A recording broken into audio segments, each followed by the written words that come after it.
bukan nama sebenarnya, tidak pernah menyangka akan berakhir di kursi terdakwa karena upayanya melaporkan pemerkosaan yang dialaminya. Pelaku pemerkosaan adalah pasangannya yang bekerja sebagai polisi. Hingga kini, pelaku tidak dituntut atas kejahatan apapun. Ruth, oleh kepolisian Inggris, dituduh membuat laporan pemerkosaan palsu. Dia juga dituding menghalangi proses hukum, yang ancaman hukumannya adalah penjara seumur hidup. Ruth harus berjuang bertahun-tahun untuk membersihkan namanya hingga akhirnya dibebaskan. Peristiwa itu terjadi pada 2019 dan menjadi pertemuan terakhir antara Ruth dan kekasihnya. Pada awal 2020, selang 7 bulan dari kejadian, Ruth memutuskan melapor ke kepolisian Inggris mengenai pemerkosaan ini. Saya merasa jika tidak melaporkannya, saya tidak bisa melanjutkan hidup saya lagi, kata Ruth.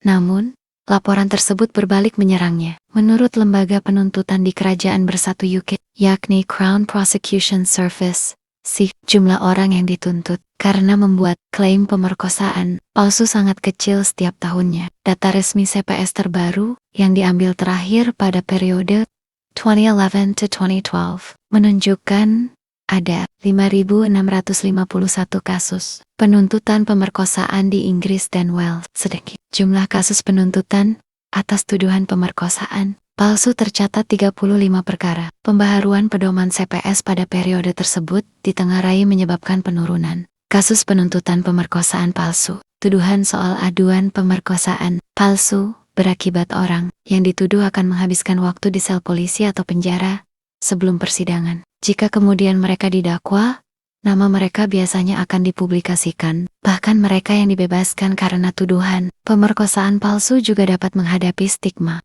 Poudamansip menyatakan penting bagi polisi untuk melihat dampak merusak yang dapat ditimbulkan oleh tuduhan pemerkosaan palsu, sehingga kasus-kasus ini harus ditangani dengan tegas. Standar untuk kasus-kasus ini memang tinggi. Keputusan untuk menuntut harus disetujui oleh pengacara di tingkat tertinggi organisasi, kata pihak CPS kepada BBC. Namun dalam kasus Ruth, yang didakwa melaporkan tuduhan pemerkosaan palsu, hakim malah mengatakan seolah-olah seluruh penuntutan dibuat atas dasar yang salah. Hakim kemudian mengangkat pertanyaan serius tentang penanganan kasus tersebut, termasuk satu bukti kunci yaitu rekaman audio rahasia yang dibuat oleh mantan pasangan Ruth. Apa yang sebenarnya terjadi? Ruth dan pria yang dilaporkannya ini memiliki hubungan yang intens. Meski baru berjalan singkat pada musim panas 2019, relasi tersebut kandas usai pertemuan yang berujung pada pemerkosaan. Kala itu, Ruth dengan berat hati menyetujui tindakan seksual tertentu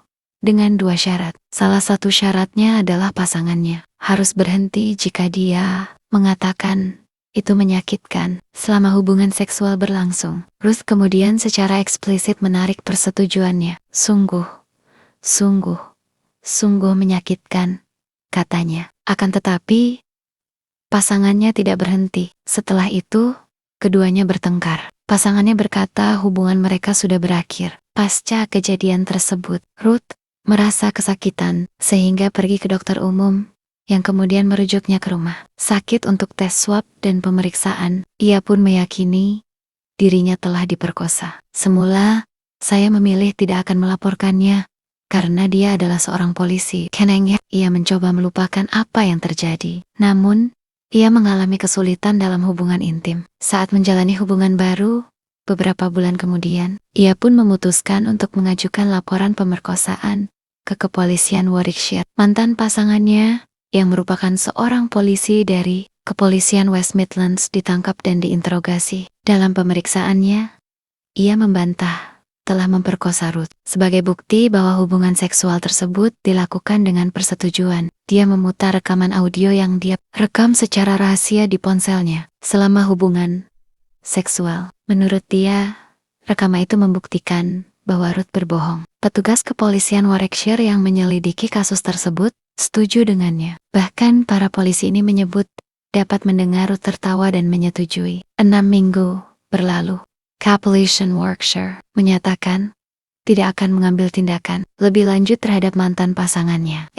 Ruth justru menerima panggilan telepon dari kepolisian yang memintanya hadir dalam wawancara sukarela. Saya pikir mereka benar-benar mendukung saya. Tapi kemudian situasinya berubah dengan cepat.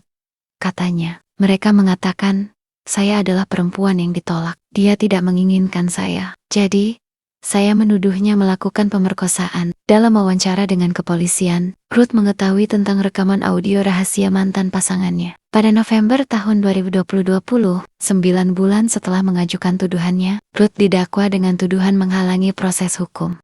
Ruth tidak bersalah. Upaya menghalang-halangi proses hukum artinya secara sengaja mengganggu sistem peradilan. Hal ini mencakup kejahatan seperti memberikan alibi palsu untuk melindungi teman atau kerabat, menghancurkan atau menyembunyikan bukti, mengancam saksi, atau membuat tuduhan palsu. Ketika menuntut dugaan tuduhan pemerkosaan palsu, kepolisian di Inggris dan Wales harus menaikkan keputusan untuk menuntut ke tingkat tertinggi dengan memberitahu Direktur Penuntutan Umum. Menurut panduan CPS, otoritas harus memiliki bukti untuk membuktikan bahwa seseorang telah membuat tuduhan palsu. Dalam kasus Ruth, selain rekaman audio, petugas penyelidik mengatakan ada ketidakkonsistenan yang signifikan antara tuduhan yang dibuat Ruth dan pesan WhatsApp yang dia kirimkan kepada pasangannya saat itu, yang memberikan persetujuan untuk berhubungan seks. Ketika persidangan Ruth akhirnya dimulai,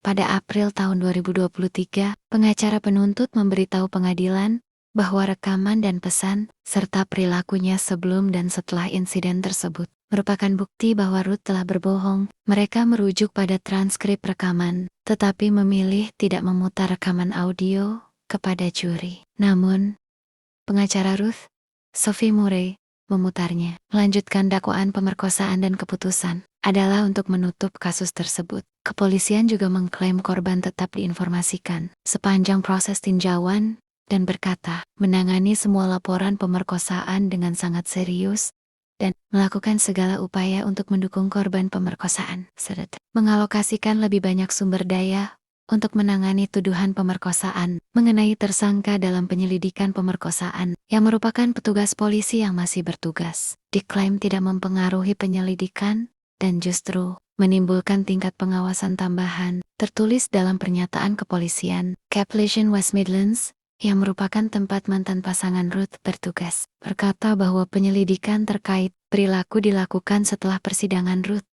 Sebab, penyelidikan internal tidak dilanjutkan selama proses pidana. Mereka menjelaskan, penyelidikan terhadap petugas polisi tetap akan dilakukan secepat mungkin. Hal itu harus dilakukan dalam kerangka hukum yang ketat. Artinya kasus yang serius atau kompleks dapat memakan waktu. Pria yang saat ini ditangguhkan dari kepolisian West Midlands dengan tetap memperoleh gaji penuh itu, baru akan menghadapi sidang pelanggaran disiplin pada akhir tahun ini. Sidang itu untuk menentukan apakah merekam audio hubungan seksual tanpa sepengetahuan melanggar kode etik kepolisian. Secara terpisah, BBC mencoba menghubunginya, tapi tidak direspons. Ruth mengaku kecewa dengan keputusan tak ada tuntutan terhadap mantan pasangannya, tapi ia tidak menyesali pelaporannya tentang dugaan pemerkosaan. Saya bisa jujur mengatakan bahwa segala yang saya lakukan adalah untuk diri saya sendiri dan untuk orang lain, katanya. Semoga tidak ada yang berada dalam posisi yang sama dengan saya.